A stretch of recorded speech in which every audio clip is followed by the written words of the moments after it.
ఇక నేను కాంగ్రెస్ ఎమ్మెల్యేనే, ఎప్పుడు నేనున్న పార్టీదే గెలుపు, దానం నాగేందర్. ఫిరాయింపు ఎమ్మెల్యేలు ఎవరో ఏ పార్టీలో ఉన్నారో తెలియదని కామెంటు. ఫిరాయింపుల కేసు విచారణ నేపథ్యంలో దానం వ్యాఖ్యలపై చర్చ జరుగుతుందట. ఆయన రాజీనామా చేస్తారని, ఖైరతాబాద్కు ఉప ఎన్నిక ఖాయమని ప్రచారం జరుగుతుందట. ప్రచారం మరి వాస్తవమే కదా. ఆయన ఎంపీగా సికింద్రాబాద్కు సంబంధించినటువంటి నియోజకవర్గంలో పోటీ చేసిరు. సో అందుకే ఆయన అంత ధీమాగా చెప్తా ఉన్నాడు. ఎట్లయినా ఇక్కడ ఉప ఎన్నిక వస్తుందని ఆయనకు కూడా తెలిసే, మరి అందుకే అంత ధైర్యంగా చెప్తా ఉన్నాడు. నేను కాంగ్రెస్ ఎమ్మెల్యేనే, మళ్ళీ నేను ఏ పార్టీలో ఉన్నా నేను గెలుస్తా, అంత ధీమా వ్యక్తం చేస్తూ ఉన్నాడు. ఖైరతాబాద్ ఎమ్మెల్యే దానం నాగేందర్ సంచలన వ్యాఖ్యలు చేశారు.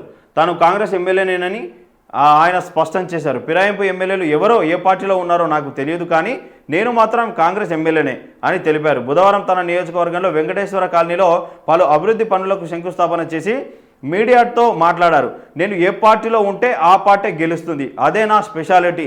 సీఎం రేవంత్ రెడ్డి పెద్ద మొత్తంలో నిధులను విడుదల చేస్తూ హైదరాబాద్లో అభివృద్ధి పనులకు కొనసాగిస్తున్నారు. అందుకే జీహెచ్ఎంసీ ఎన్నికల్లో కాంగ్రెస్ గెలుస్తుంది.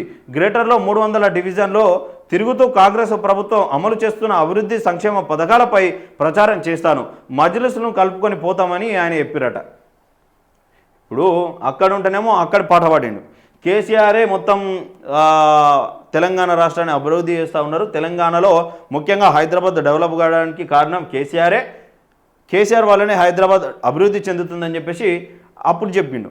ఇప్పుడు పార్టీ మారిన తర్వాత ఏం చెప్తా ఉన్నాడు, రేవంత్ రెడ్డి వల్లనే పెద్ద మొత్తంలో అభివృద్ధి పనులు జరుగుతూ ఉన్నాయి.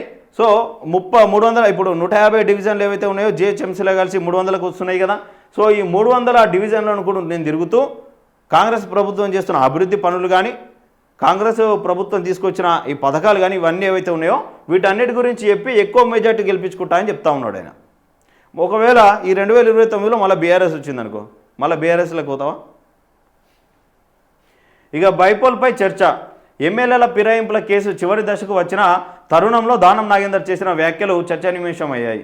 ఇక కాంగ్రెస్లో ఫిరాయించినట్లు మొత్తం 10 మంది బీఆర్ఎస్ ఎమ్మెల్యేలు ఆరోపణలు ఎదుర్కొంటున్నారు. వీరిలో 8 మంది ఎమ్మెల్యేలు ఇప్పటికే స్పీకర్ ముందు విచారణకు హాజరయ్యారు. వారిలో 5గురికి స్పీకర్ క్లీన్ చిట్ ఇచ్చారు.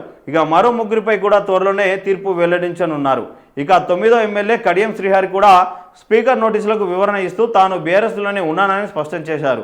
అయితే దానం నాగేందర్ ఒక్కరే ఇప్పటి వరకు స్పీకర్ నోటీసులకు వివరణ ఇవ్వకుండా విచారణకు దూరంగా ఉన్నారు. పార్టీ ఫిరాయింపుల ఆరోపణలు ఎదుర్కొంటున్న మొత్తం 10 మంది ఎమ్మెల్యేలో 9 మంది తాము బీఆర్ఎస్లోనే ఉన్నామని స్పష్టం చేశారు. కానీ దానం మాత్రం తాను కాంగ్రెస్లో ఉన్నానని చెప్పారు. బీఆర్ఎస్ నుంచి ఎమ్మెల్యేగా గెలిచిన ఆయన ఈ వ్యాఖ్యలు చేయడంతో రాజీనామాకు సిద్ధమైనట్టు చర్చ జరుగుతున్నది. ఇదే కారణం చూసి దానంపై స్పీకర్ వేటు వేయవచ్చు, అంతకు ముందే దానం రిజైన్ చేయవచ్చు. ఈ రెండింటిలో ఏది జరిగినా ఖైరతాబాద్కు త్వరలోనే ఉప ఎన్నిక తప్పకపోవచ్చు అని కాంగ్రెస్ లీడర్లు ఒకరు పేర్కొంటున్నారట. ఒకరేంది మొత్తం రాష్ట్రం మొత్తం తెలిసిపోయింది. ఆయన ఎట్లయినా బీఫామ్ మీద పోటీ చేసిండు కాబట్టి ఆయన మళ్ళా స్పీకర్ నోటీసులు ఇచ్చి విచారణకు రావాలన్నాను కూడా నేను హాజరవుతలేడు. మరొకవేళ వేటు పడేదాకా ఆగుతాడా, లేదంటే ఆయన స్వచ్ఛందంగా రాజీనామా చేసి బై ఎలక్షన్లో కోతాడా, ఇదొకటి చూడాలి. చెప్తున్నాడు ఆయనకు తెలిసిపోయింది ఎట్లయినా మనకు వేటు పడుతుందని. సో వేటు పడే కంటే ముందు మనమే రాజీనామా చేసిన బెటర్ అని ఆయన అనుకుంటున్నాడు. చూడు అసలు ఆయననిగా చిత్తోడగొట్టాలి. మళ్ళీ ఇప్పుడు ఇలా కాంగ్రెస్లో ఒకవేళ ఉన్నాయని కూడా మళ్ళీ రేపటి నాడు బీఆర్ఎస్ అయితే మళ్ళీ బీఆర్ఎస్లోకి పోతాడు. సో ఇటువంటి పార్టీ మాట లీడర్లను ఎప్పటికీ ప్రజలు ఆదరించొద్దు. వాళ్ళు ఇక్కడ దోసుకుంటారు, అక్కడ దోసుకుంటారు, మళ్ళీ అక్కడ స్థానికంగా ఉన్న వేరే పార్టీలకు చెందిన లీడర్లను ఎదగనియకుండా దొక్కిపారేస్తారు. ఇప్పుడు ఈయన కాంగ్రెస్లకు రావడంతో అక్కడ ఉన్నటువంటి కాంగ్రెస్ లీడర్లకు పాపం మనసున పడతలేదు. ఈయననేమో స్థానికంగా ఎమ్మెల్యే, ఈయన వస్తా అంటేనేమో అద్దంటేనేమో బాగుండదు. అక్కడ ఉన్నటువంటి కాంగ్రెస్గా పోటీ చేసినటువంటి లీడర్లు కానీ, మరి కాంగ్రెస్ కోసం ఆడ ఖైరతాబాద్ నియోజకవర్గంలో పనిచేస్తున్న లీడర్ల పరిస్థితి గురించి అధిష్టానం ఆలోచిస్తుందా? రాష్ట్ర ప్రభుత్వం ఆలోచించేది. కండువ కప్పింది, బీఆర్ఎస్ నుంచి ఆయన వచ్చిండు.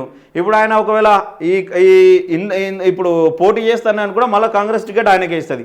మరి లాస్ట్ టైం పోటీ చేసిన వాళ్ళ పరిస్థితి ఏంది? మరి ఎప్పటి నుంచో కాంగ్రెస్లో తిరుగుతున్న వాళ్ళ పరిస్థితి ఏంది? మరి వాళ్ళు వేరే పార్టీ మాట్లాడాలన్నా మళ్ళీ?